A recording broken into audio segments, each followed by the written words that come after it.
ዩቲዩብ ቻናል ንምኽፋት ይኹን ኣታዊ ንምርካብ ምንም ዓይነት ገንዘብ ኣየድልን። ዲፕሎማ ዲግሪ ማስተርስ ኣይሓትትን። ካባኹም ዝጽበ ጎግል ኣካውንት ከፊትካ ዩቲዩብ ቻናል ክሪኤት ምግባር ጥራሕ እዩ። ነዙይ ድማ ሓደ ብሓደ ስቴፕ ባይ ስቴፕ ከሪአኩም እየ ክሳብ መወዳእታ ዓቢርኩም ናብ ጎግል ብምኻድ ጂሜይል ክሪኤት ክንገብር ኢና ማለት እዩ። ኣብዛ ሲቲንግ ነኺና ስዊች ኣካውንት ክንብሎ ኢና። ብድሕሪኡ ኣድ ኣካውንት ኢልና ናብ ጎግል ክወስደና እዩ። ክሪኤት ኣካውንት ንብል ክልተ ኣማራፂ ኮና እዩ። ፎር ማይ ፐርሰናል ዩዝ ንገብሮ ማለት እዩ። ፈረስት ኔም ዝብል ንኣብነት ፍረ ህይወት ክብለየ፣ ላስት ኔም ድማ ክንፈ ክብለየ ማለት እዩ። ካብዚ ቀፂለ ኔክስት ይብሎ። ኔክስት ምስ በልክዎ ናይ ተወለድኩሉ ዓመተ ምህረት ዕለት ወርሒ እዩ ምላእ ክብለኒ ማለት እዩ። ኣብዚ ንመልኦ ጀንደር ዝብል ድማ ወዲ ተኮይና ሜል ጓል ተኮይና ድማ ፊሜል ብድሕሪኡ ኔክስት ንብሎ። ካብዚ ብምቕፃል ቹዝ ዩር ጂሜይል ኣድሬስ ይብለና ኣሎ። ኣብዛ ታሕቲ ክሪኤት ዩር ኣውን ጂሜይል ኣድሬስ ዝብል ዘይርሳዕ ማለት እዩ። ፍረ ህይወት ክንፈ 14 ኢለ ኣለኹ። ብድሕሪኡ ክሪኤት ስትሮንግ ፓስዋርድ ይብለና ኣሎ። ብጣዕሚ ሓያል ዝኾነ ፓስዋርድ እቱ ይብለና ኣሎ። ስለዚ እዚ ቅልል ዝበለ እንድሕርዳ ሂብናዮ ኮይና ዘይከሕልፈና ይኽእል እዩ። ንኣብነት ረይዎ ኣነ ቅልል ዝበለ ክወየ ኣየሕለፈንን። ስለዚ ቁፅሪ ፊደል ምልክት ክትገብሩሉ ኣለኩም። ብድሕሪኡ ኔክስት ትብልዎ ማለት እዩ። ፓስዋርድ ምስ ሃብና ሕጂ ብቐጥታ ናብ ጎግል ኣካውንትና ክወስደና እዩ ማለት እዩ። ረይዋ ፍረ ህይወት ክንፈ ትብለላ ጎግል ኣካውንት ከፊትና ኣለና ማለት እዩ። ሕጂ ብቐጥታ ናብ ዩቲዩብ ኢና ክንከድ ማለት እዩ። ዩቲዩብ ቻናል ክሪኤት ክንገብር ኢና። ነገር ግን ኣብዚኣ ክትሕዝዋ ዘለኩም ኣሕዋት ቅድሚ ሕጂ ትኽክለኛ ጂሜይል ኣካውንት እንድሕርዳ ሃሊኩም ኮይኑ ፓስዋርድ ትፈልጥዎ እንድሕርዳ ሃሊኩም ጎግል ኣካውንት ምኽፋት ኣየድልን ማለት እዩ። ምክንያቱ በቲ ዘለና ጂሜይል ኣካውንት ጌርና ዩቲዩብ ቻናል ክሪኤት ክንገብር ንኽእል ኢና ማለት እዩ።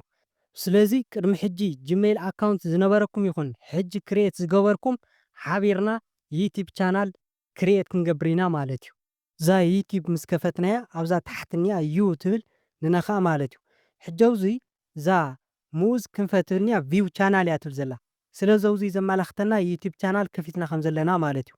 ስለዚ ናፍታ ናይ ዓንቶ ዝኸፈትናያ ፍረ ህይወት ክንፈ ትብል ናብኣ ክንኣቱ ኢና ማለት እዩ። ኖ ቻናል ትብል ዘላ ማለት እዩ።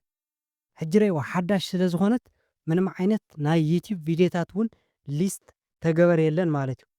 ረይዋ ሕጂ ኣብዛ ትሕቲ ፍረ ህይወት ክንፈ ትብል ዘላ ሓዳሽ ታያ ክትብል ክሪኤት ቻናል እያ ክትብል። ምክንያቱ ቅድሚ ሕጂ ምንም ዓይነት ዩቲዩብ ዝኸፈትናላ ነገር የለይ።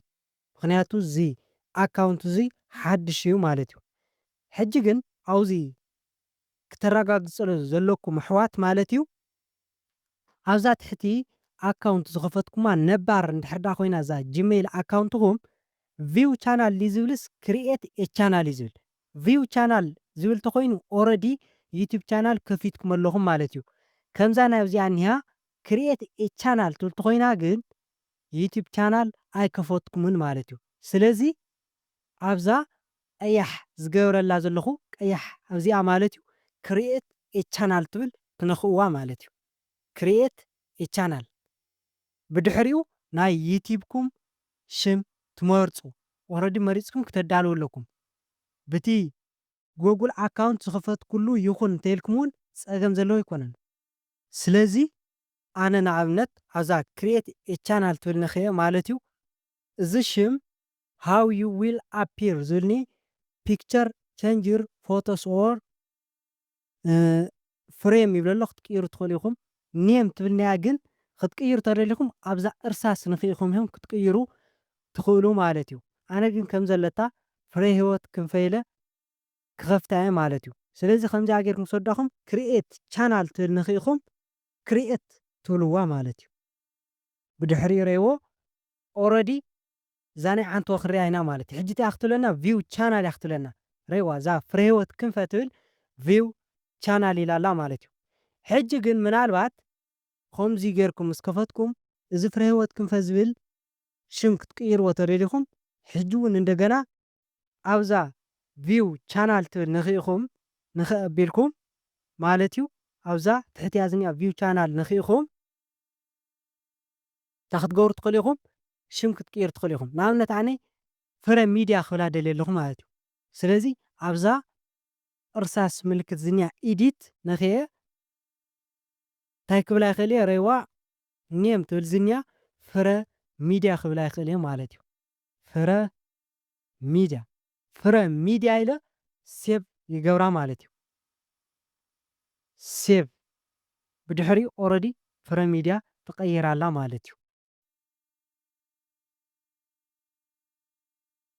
ብኸምዚ መልክዑ ዩቲብ ቻናል ክሪኤት ጌርና ኣለና ብዝገርም ማለት እዩ ረይዎ ንኣብነት ዝቐየርክዋ ፍረ ሚድያ ትብል ከርየኩም እየ ማለት እዩ ኣብዚኣ እኒኣ ረይዋ ፍረ ሚድያ ትብለላ ተመልከትዋ ማለት እዩ ስለዚ ዩቲብ ቻናልና ብኸምዚ ክሪኤት ጌርና ኣለና ማለት እዩ ሕጂ ግን ብክሮም ከድና ተወሰኑ ሲቲንግ ክነስተኻኽል ኢና ማለት እዩ ናብዛ ክሮም ብምኻድ ዝተወሰኑ ሲቲንግ ክነስተኻኽል ኢና ማለት እዩ ምክንያቱ ቻናልና ሰባት ሰርች ገይሮም ንኽረኽብዎ ሳብስክራይብ ንክገብርዎ ቪድዮታት ኣፕሎድ ንክንገብር ንክንፅዕን ነስተኻኽሎም ሲቲንግ ኣለዉ ማለት እዩ ክሮም ኣቲና www.youtube.com ኢልና ንፅሕፍ ማለት እዩ ብድሕሪኡ ከምዚ ዓይነት ከምፀልና እዩ ካብኡ ኣብዛ 3 ነጥብጣብ ንኽኢና ብሞባይል ስለ ንጥቀም ዘለና ዲስኮቶፕ ሳይት ክንገብሮ ኢና ብኮምፒተር ከም ዝረአየና ማለት እዩ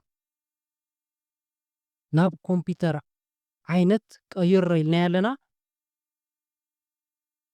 ብኮምፒተር መልክዕ ንኽረአየና ማለት እዩ ብድሕሪዚ ብኸምዚ ምስ ኣምፅኦ ኣብዛ ቀያሕ ዝገበረልኩም ዘለኹ ፕሮፋይል ኣይከን ንነክእ ማለት እዩ ኣብኣ ንነክእ እሞ ፅሑፋት ይመፀልና እዩ ካብዚ ሊስት እዙይ ዩቲብ ስቱድዮ ዝርኢና ንነክእ ማለት እዩ ዩቲብ ስቱድዮ ምልክት ይገብረልኩም ኣለኹ እየ ዩቲብ ስቱድዮ ትብል ንነኽኣ ማለት እዩ ምናልባት ዘይክረአየኩም ስለ ዝኽእል ብድሕሪኡ ኣብኣ ምስ ነኻኣና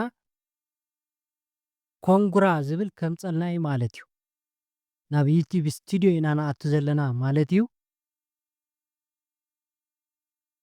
ከምዚ ኢሉ ዌልካም ቱ ዩቲብ ስቱድዮ ኢልና ኣሎ ማለት እዩ ብድሕሪኡ እንታይ ኢና ክንገብር ኣብዚ ታሕቲ ዝረአየኩም ድሕር ዳ ሃልዩ ኣብዚ እግሪ ምልክት ክገብረልኩም እየ ቀይሕ ማለት እዩ ናይ ሲቲንግ ምልክት ኣላ ኣብኣ ንነክእ ማለት እዩ ኣብዛ ሲቲንግ ትብል ምልክት ማለት እዩ ትቐንዲ ኣብዚ ኢና እቲ ነስተኻኽሎ ማለት እዩ ሲቲንግስ ዝብል ኣብዛ እግሪ እኒኣ ነስተኻኽላ ማለት እዩ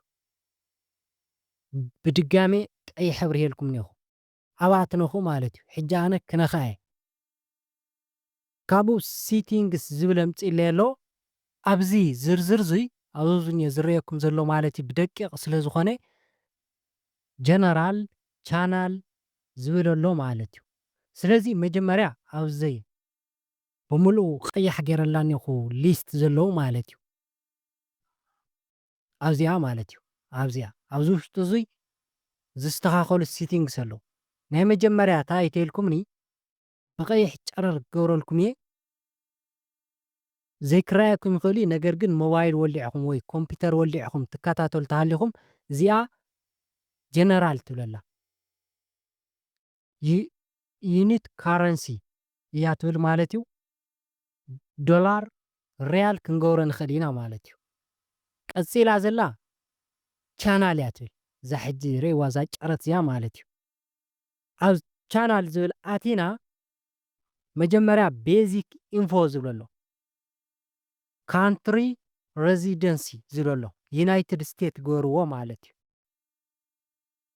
እዙይ ማለት እዩ ብዙሕ ሃገራት ኣለዉ ግን ኢትዮጵያ ተወሲድና ንኣብነት ዩቲዩብ ፓርትነር ፕሮግራም ስለ ዘይኮነት ዩናይትድ ስቴትስ ወይ ከዓ ዩናይትድ ኪንግዶም ኮታስ ዩቲዩብ ፓርትነር ፕሮግራም ዝኾነ ክንገብረን ኣለና ማለት እዩ ብድሕሪኡ ኣብዚ ኬወርድ ዝብልኒ ኬወርድ ማለት ዩቲዩብ ቻናልኩም ሰርች ተገይሩ ክመፅእ ምእንታ እተእትዎ ቃላት ማለት እዩ ሕጂ ንኣብነት ረይዋ ኣነ እንታይ ክብል እየ ፍረ ሚድያ ክብል እየ ብእንግሊሽ ማለት እዩ ብትግርኛ ለ ፍረ ሚድያ ክብል እየ ኮታስ ሰባት በዚ ሽምዚ ሰርች ገይሮም ክረኽቡ ኣለዎም ዝብሎም ቃላት ብምልኦም ኣብዚ ኬይወርድስ የእትዎም ማለት እዩ። ብድሕሪኡ ሴቭ ይብላ ኣብዛ ታሕተኛ ፀላም ነኽየ ሴቭ ይብላ ማለት እዩ። ትረየኩም ድሕር ሃልያ ኣብዛ ሴቭ ኢናኻ ማለት እዩ። ካብኡ እዙይ ከምዚ ጌርና ምስ ኣስተኻኸልና ሴቭ ንብሎ ታሕቲ ጠዊቕና ማለት እዩ። ምክንያቱ ኣብዚ ቤዚክ ኢንፎ ኣድቫንስድ ፊቸርስ ብዙሕ ኣለው ዘስተኻኸሉ ነገር ግን ንለማዓንቲ ኣብዚ ይኣኽለና ማለት እዩ። ምናልባት ኣብ ቀጻሊ እውን ስርሐልና ትብሉ ተኮይንኩም ኣብ ኮመንት ተፍልጥኒ ማለት እዩ። ንሎሚ ግን ኣብዚ ክንውድእ ኢና ምእንታ ከንውሕልኩም ማለት እዩ። ዩቲዩብ ቻናል ግን 100% ብትክክል ከፊትኩም ኣለኹም ማለት እዩ። ብቀደም ሰዓብ ምሳይ ሓቢርኩም እንድሕር ዳ ፀኒሕኩም ኮይንኩም ማለት እዩ። ስለዚ ዛ ቪድዮ ጠቂማትኩም እንድሕር ዳ ኮይና ላይክ፣ ሼር፣ ሳብስክራይብ ብምግባር ኣባራታትዑኒ። ብካሊእ ቪድዮ ክሳብ ንራኸብ ፅንሑ ብሰላም ሰሰናዩ ንዓኹም።